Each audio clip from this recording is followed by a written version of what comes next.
વહાલા વિદ્યાર્થીઓ અને વાલીઓ, ગયા વર્ષે નીટ એક્ઝામમાં ઘણી બધી પ્રોબ્લેમ આવી હતી અને એક્ઝામની આગલી રાત્રે પણ પેપર ફૂટી ગયું છે એવી વાતો હતી. કોઈની પાસે પેપર મળી ગયું છે, વેચવામાં આવ્યા હતા અને ઘણા બધા ચીટિંગના કેસીસ બધા થયા હતા. એક્ઝામ સેન્ટર કોમ્પ્રોમાઇઝ થવાની કમ્પ્લેન આવી હતી.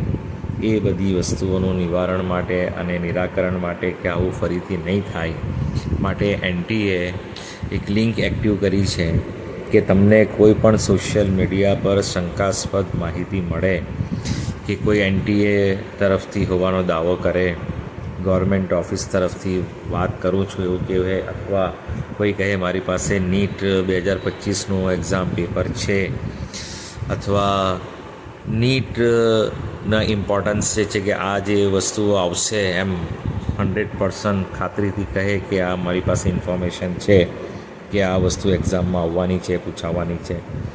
કોઈ પણ એવી શંકાસ્પદ માહિતી તમને મળે નીટ 2025ની પરીક્ષા વિશે તો તમે એનટીએને તરત ઇન્ફોર્મ કરી શકો છો બધી ડિટેલ્સ સાથે.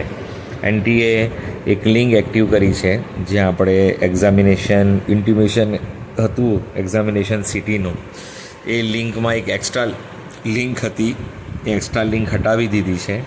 એક લિંક આપણે કન્ફર્મેશન પેજની, એક લિંક એડવાન્સ એક્ઝામ સિટી ઇન્ટિમેશનની કે જે આપણું પરીક્ષાનું સ્થળ છે તેની વિગતો જણાવતી એક લિંક છે, અને એક ત્રીજી લિંક જે હમણાં અપલોડ થઈ છે એ છે કે કોઈ પણ પ્રોબ્લેમ થાય તો તમે એનટીએને કમ્પ્લેન કરી શકો છો. ત્યાં તમે ફોર્મ ભરીને જે પણ જરૂરી માહિતી તમને મળી હોય સોશિયલ મીડિયાથી કે પર્સનલી કોઈના થ્રુ, ફોન પર, મેસેજ પર, ઈમેલથી, કોઈ પણ માધ્યમથી તમને નીટ 2025 વિશે કોઈ પણ માહિતી આપે તો તમે એને કમ્પ્લેન કરી શકો છો.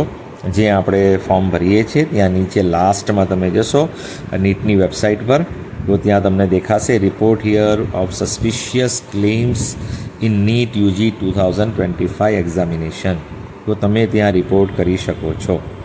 બધાએ એડવાન્સ સિટી ઇન્ટિમેશનથી પોતાનું પરીક્ષા કેન્દ્ર, પરીક્ષા સ્થળ, પરીક્ષાનું શહેર જાણી લીધું હશે ને હવે ટૂંક સમયમાં એડમિટ કાર્ડ આવશે અને તેની સાથે આપણે પ્રવેશ માટે જે પણ આપણી જરૂરી વસ્તુઓ છે, કઈ વસ્તુઓ આપણે ત્યાં વેલિડ છે, વેલિડ નથી, ડ્રેસ કોડ શું છે, એના વિશે બધી માહિતી પણ આપણે એડમિટ કાર્ડમાં લખેલી આવશે.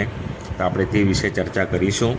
અને હવે ટૂંક સમયમાં એડમિટ કાર્ડ આવવાનો છે એટલે એની રાહ જોવાઈ રહી છે ને એડમિટ કાર્ડની સાથે ઘણી બધી ઇન્ફોર્મેશન આપણી આવશે, તે આપણે એને વાંચવાની છે અને તે પ્રમાણે આપણે એક્ઝામ સેન્ટરમાં જવાનું છે.